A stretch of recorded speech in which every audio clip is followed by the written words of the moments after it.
I don't want to see the European Union becoming a defence project. I've no problem if countries do want to be in a defence project, but they're in one. It's called NATO, and most of the countries that joined in 2004 with the big accession had joined NATO before they joined the European Union. I think the European Union should be primarily about trade. That was what it was established to be. It became a union of citizens that vindicates rights. That's important. Obviously, we do have to live in the world in which we live and respond to the pressures in which we live. But I just don't fully understand why it's seen fit to replicate NATO.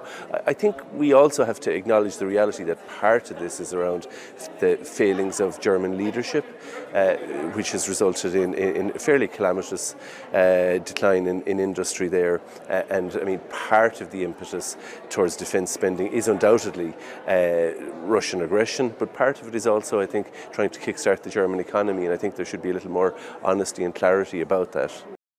Think that the threat of Russia is overblown? It's easy to view it differently from Ireland than if you live in Estonia and you're right up against the border and there are military manoeuvres on your doorstep and activities in the Baltic Sea.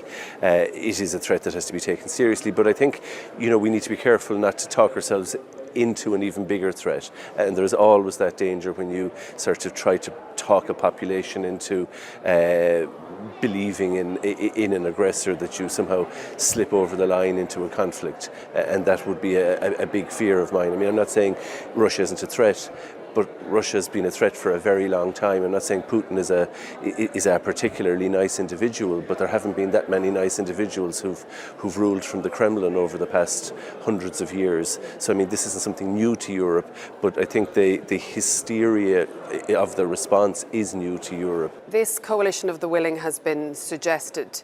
Should Ireland take part?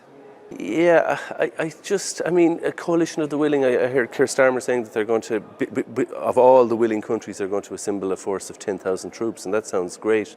But there were 10,000 British Army troops in Northern Ireland to fight the IRA, which was never more than 1,000 people.